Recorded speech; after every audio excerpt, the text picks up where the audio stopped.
नमस्कार दोस्तों, मैं पंकज वर्मा आप सभी का स्वागत करता हूं। आज हम इन्वायरमेंट एंड इकोलॉजी टॉपिक के अंतर्गत बायोडाइवर्सिटी के बारे में पढ़ेंगे। बायोडाइवर्सिटी यानी कि जैव विविधता।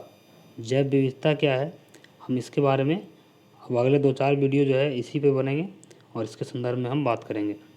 तो आइए सबसे पहले जानें कि जैव विविधता है क्या।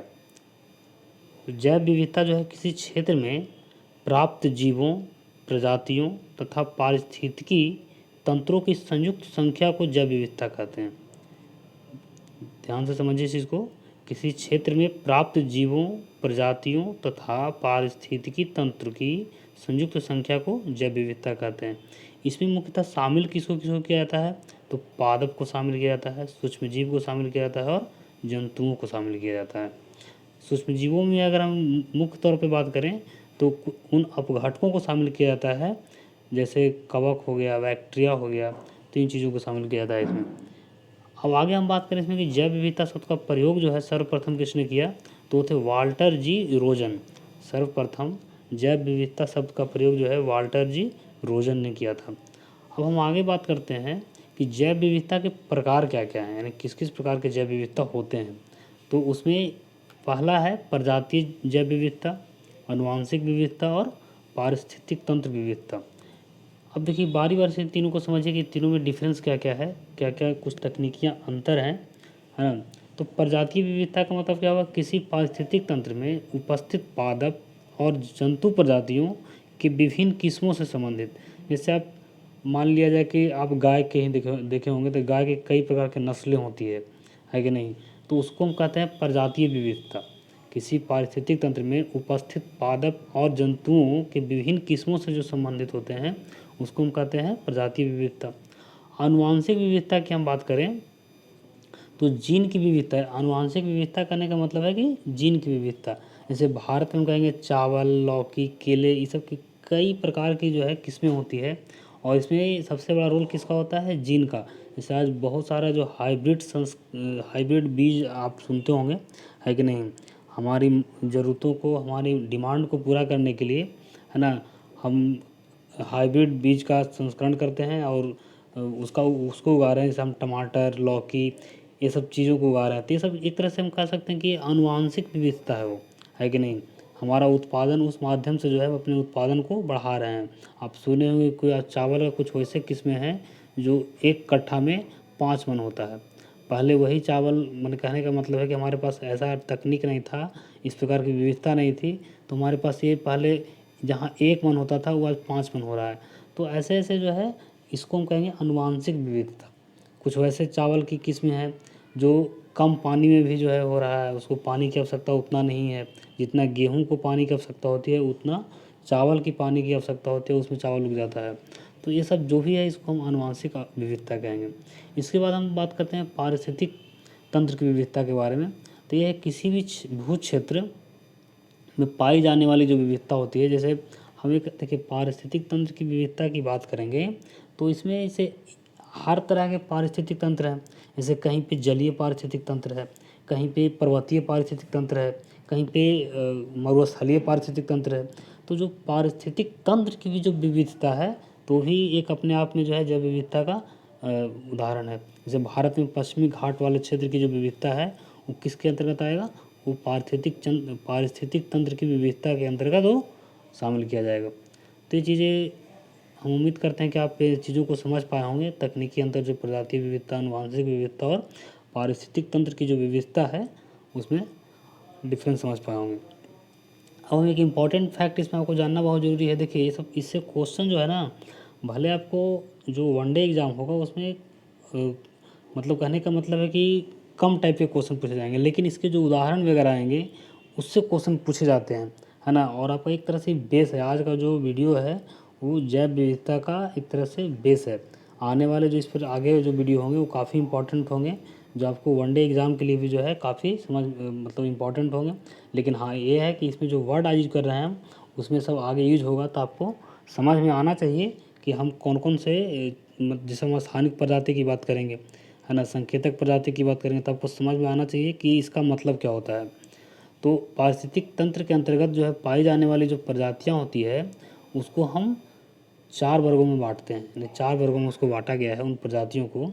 जो किसी पारिस्थितिक तंत्र में रहने वाले जो प्रजाति होते हैं उसको 4 वर्गों में बांटा गया है। पहला है स्थानिक प्रजाति, दूसरा कीस्टोन प्रजाति, तीसरा संकेतक प्रजाति और चौथा है आक्रामक प्रजाति। अब इन चारों प्रजातियों के बारे में हम बारी बारी से बात करते हैं। तो पहला है स्थानिक प्रजाति। इसका मतलब क्या हुआ? इसका मतलब हुआ एक ही भौगोलिक क्षेत्र में पाई जाने वाली जो प्रजातियां होती है, जैसे मान लीजिए जिस क्षेत्र में रह रहे हैं तो वहाँ पे कुछ प्रजातियां ऐसी है कि वो सिर्फ उसी क्षेत्र में पाई जाती है, तो कहा जाएगा कि वहाँ के लिए जो है स्थानिक प्रजाति है। जैसे उदाहरण के तौर पे हम कहें तो भारत के पश्चिमी घाट के क्षेत्र में शेर जैसी पूँछ वाला मैकाक, जिसको मैकाक बोलते हैं, है ना, इसको सिंह पूँछिए बंदर भी कहा जाता है कि नहीं। तो ये जो है वहाँ का एक तरह से स्थानिक प्रजाति है उस क्षेत्र का। उसी प्रकार से नीलगिरी लंगूर है, तो वो भी जो है पश्चिमी घाट का स्थानिक प्रजाति है। इसी प्रकार से वहाँ और भी विभिन्न प्रकार के उभयचर हैं। उभयचर में वहाँ आपको बता दें कि वहाँ पे जो उभयचर में से मेढक वगैरह पाए जाते हैं। आगे तो आप ये जाने कि उभयचर किसको कहते हैं? जो जल और स्थल दोनों में रहते हैं उसको उभयचर कहते हैं। वहाँ पे जो उभयचर में मेढक वगैरह पाए जाते हैं वो काफ़ी उसमें विविधता है, और विविधता के साथ साथ बहुत खतरनाक मेढक रहते हैं वहाँ पे, मतलब विषैले टाइप के, है कि नहीं, जो अगर आदमी को अगर वो डस दे या किसी प्रकार से क्षति पहुँचा सकता है वो। तो ये जो है स्थानिक विविधता का उदाहरण हो गया। अब इसके बाद हम आगे बात करते हैं कीस्टोन प्रजाति की। कीस्टोन प्रजाति क्या होता है? देखिए इसका नाम से पता चला, कीस्टोन जो अन्य प्रजातियों के लिए उत्तरजीविता बनाए रखने एवं उसकी क्षमता को आधार प्रदान करने का कार्य करती है। देखिए समझिए, उत्तरजीविता यानी कि उसके जीवन को अनुकूल बनाए रखने के लिए, उसके अस्तित्व को बनाए रखने के लिए उनकी क्षमता को आधार प्रदान करने का कार्य करती है। जैसे इसका मतलब क्या हुआ, जैसे कहने को, जैसे उदाहरण से समझ जाइए इसको। जैसे ड्यूरिन है, ड्यूरिन एक जो है पश्चिमी घाट की पादप प्रजाति है। अब ये ड्यूरिन का जो फल होता है उसको कीट खाता है, यानी कीट का भोजन है वो, और कीट को जो है पक्षी खा जाता है, कीट को पक्षी खाते हैं, और उपरोक्त दोनों को सरीसृप खाते हैं, है कि नहीं। तो यहाँ पे कहने का मतलब है कि एक खाद्य श्रृंखला का निर्माण हो जाता है। तो हम एक क्या कह रहे हैं, उत्तरजीविता यानी कि पारिस्थितिक तंत्र की जो है वो ये जो प्रजातियाँ हैं कीस्टोन, वहाँ पे जो है अन्य प्रजातियों की उत्तरजीविता को बनाए रखता है ना। अब यहाँ पे समझिए चीज़, ये जो सरीसृप है वो दोनों को खाता है, पक्षी को भी खा जाता है और कीटों को भी खा जाता है। कीट जो है फल को खाता है, किसका फल को? ड्यूरिन के फल को, डुरियन की फल को, सॉरी। अब यहाँ पे जो सरीसृप होते हैं, सरीसृप समझ ही रहे होंगे आप लोग, जो रेंग कर चलने वाले जीव होते हैं, है कि नहीं, उसको हम सरीसृप कहते हैं। अब आगे बात करते हैं इसी प्रकार से। तीसरा है संकेतक प्रजातियाँ। ये काफ़ी इंपॉर्टेंट है, इसको ध्यान से समझिएगा, इससे क्वेश्चन वनडे एग्जाम में भी काफ़ी पूछे जाते हैं। संकेतक प्रजातियाँ किसको कहते हैं? तो किसी भी पारिस्थितिक तंत्र के अंतर्गत वहाँ के विशिष्ट पर्यावरणीय अवस्था का आकलन करते हैं। अब देखिए, किसी भी पारिस्थितिक तंत्र के अंतर्गत वहाँ के विशिष्ट पर्यावरणीय आकलन जो है विशिष्ट पर्यावरणीय अवस्था का आकलन करते हैं, उसको हम कहते हैं संकेतक प्रजातियाँ। इसको उदाहरण से समझिए तो बिल्कुल आसानी तरीके से समझ जाइएगा इसका मतलब क्या होता है संकेतक प्रजाति का। जैसे लाइकेन है, कई बार परीक्षा में पूछा भी गया है कि लाइकेन जो है किसका सूचक है? तो लाइकेन जो है प्रदूषण का सूचक होता है। इसका मतलब क्या हुआ? इसका मतलब ये हुआ कि यदि अम्लीय वर्षा हो रही है, मान ली किसी क्षेत्र में जो है अम्लीय वर्षा हो रही है, तो उस क्षेत्र में लाइकेन का क्षय हो जाएगा। अब यहाँ पे आपको पता है कि अम्ल वर्षा क्यों होती है? पॉल्यूशन जब वायुमंडल में जो है ना, CO2 या सल्फर डाइऑक्साइड गैस का उत्सर्जन अधिक होता है कि नहीं, तो उस स्थिति में जो है अम्ल वर्षा होती है। जब अम्ल वर्षा होगी तो क्या होगा? लाइकेन क्षय हो जाएगा। तो उस स्थिति में जो जलीय पारिस्थितिक एवं उसकी उत्पादकता क्या हो जाती है? कम हो जाती है। तो हम ये कह सकते हैं कि लाइकेन अगर कहीं पे पाया जा रहा है, वो अगर उसका क्षय हो रहा है, तो इसका मतलब है कि उस क्षेत्र में प्रदूषण बढ़ रहा है। आप सिंपल ये जानिए, है कि नहीं। तो ये संकेतक प्रजाति हो गया कि अगर लाइकेन का क्षय हो रहा है तो इसका मतलब पॉल्यूशन बढ़ रहा है। इसी प्रकार से हम आगे बात करें बाघ। जैसे आप लोग बाघ का नाम सुने होंगे, टाइगर प्रोजेक्ट भी चलाया जाता है ना। और पिछले 2-3-4-5 सालों में हमारे यानी भारत में जो है बाघ की संख्या में काफ़ी वृद्धि हुई है ना। तो ये क्या संकेत करता है? बाघ की संख्या में अगर वृद्धि हो रही है तो ये क्या संकेत करता है? इसका अगर स्थिति अनुकूल है, अगर बाघ का स्थिति जो है अनुकूल है, इसका मतलब क्या हुआ? इसका मतलब ये हुआ कि निचले क्रम के जीव जो हैं, जैसे हिरन हो गया, एंटीपोल हो गया, इसका भी एक श्रृंखला बना हुआ है, ये भी अनुकूलित हैं। और जब ये अनुकूलित हैं, हिरन वाले काफ़ी संख्या में पाए जा रहे हैं, एंटीपोल काफ़ी संख्या में पाए जा रहे हैं, यानी इस प्रकार जो जिसको जो है बाघ अपना शिकार करते हैं, वो अगर पर्याप्त संख्या में है, तो इसका मतलब है कि उसके लिए भी भोजन जो है निचले क्रम का वो भी उपलब्ध है, जैसे घास वगैरह जो है काफ़ी उपलब्ध है, हरियाली है इसका मतलब। तो हम ये कह सकते हैं कि जो है पादप वन स्थितियाँ भी अनुकूल है कि नहीं? और जब ये सब अनुकूल है, पादप अनुकूल है, ये जो बाघ के निचले क्रम के जीव अनुकूल है, बाघ की संख्या अनुकूल है, तो इसका मतलब हम कह सकते हैं कि पारिस्थितिक तंत्र जो है एकदम संतुलित है कि नहीं? तो आपको हम बताए थे उस समय जब इकोसिस्टम पढ़ा रहे थे, तो जो टॉप कॉर्निवोरस होते हैं, बाघ जैसे टॉप कॉर्निवोरस है, तो सबसे ज़्यादा मतलब खतरे के निशान पे होता है। इसके लिए जो है जीविका चलाना काफ़ी ज़्यादा खतरा होता है।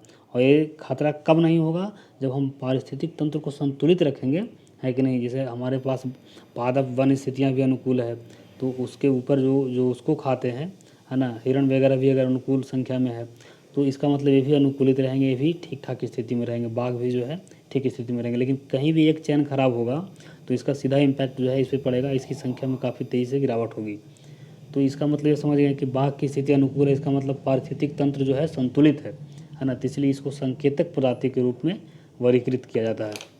इसी प्रकार से आगे हम बात करें और भी उदाहरण के तौर पे, जैसे मेढक की प्रजाति की बात करें। अगर मेढक अगर संकटग्रस्त प्रजाति क्यों, मेढक भी जो है अगर संकटग्रस्त होता है, तो इसके साथ साथ जो है इसके ये क्या सूचित करता है, इसकी संख्या में अगर गिरावट आती है, तो या तो एक ही स्थान पर मेढकों के भी जो है अंगों में विकृतियाँ आती है, तो ये क्या सूचित करता है कि नहीं? तो ये देखिए क्या क्या सूचित करता है, इसको समझिए ध्यान से। अगर मेढकों की संख्या में गिरावट आती है या उसके अंगों में विकृतियाँ आती है, तो वो क्या सूचित करता है? वो सूचित ये करता है कि जलीय भाग में अम्लीयता बढ़ रहा है। और क्या हो रहा है? पारिस्थितिक तंत्र कम हो रहा है, कहने का मतलब उसका जो कैपेसिटी है वो जो है कम हो रहा है। जलवायु परिवर्तन की दर बढ़ रहा है, जलवायु परिवर्तन की दर बढ़ेगा तो कहीं अधिक वर्षा होगा, कहीं वर्षा कम होगा। अब बताइए, जिस क्षेत्र में मान लीजिए कि वर्षा होती है हमेशा, और वहाँ वर्षा ही अगर होना बंद हो जाए, तो उस क्षेत्र में जो मेढक वगैरह पाए जाएंगे वो क्या हो जाएंगे, उनका संख्या ऑटोमेटिक कमना शुरू हो जाएगा, है कि नहीं? तो ये हुआ। अब इसके बारे में हम बात करें कि उष्णकटिबंधीय वनों में पाए जाने वाले जो उभयचर हैं, है कि नहीं, वो प्रतिकूल रूप से प्रभावित होंगे। जब जलवायु परिवर्तन की दर अगर बढ़ेगा तो उस स्थिति में वो प्रभावित होंगे। अब जब प्रभावित होंगे तो इसका मतलब है कि अभी जलवायु परिवर्तन हुआ है, इसका मतलब क्या हुआ कि प्रदूषण बढ़ा है, जलीय पारिस्थितिकी की उत्पादकता कमी है, उभयचरों पर जो है प्रतिकूल प्रभाव पड़ा है।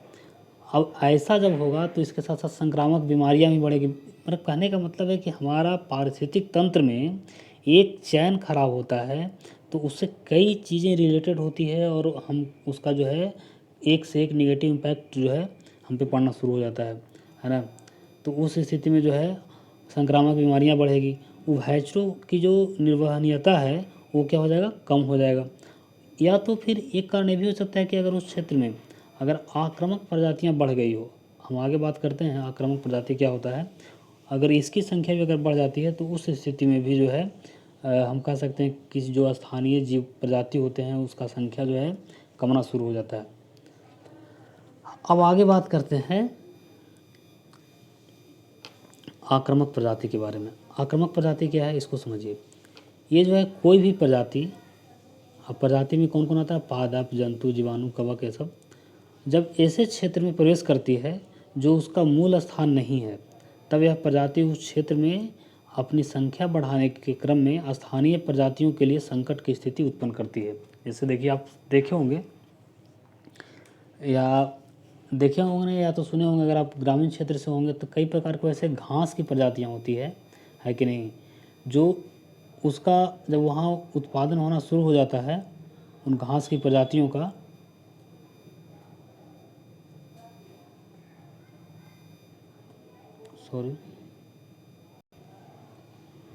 हाँ, तो ऐसे घास की प्रजातियाँ उग जाती है जो सिर्फ दूसरे प्रकार के घास को ही बाधित नहीं करती है, आप जो फसल बोते हैं उसको भी काफ़ी हद तक प्रभावित करती है कि नहीं।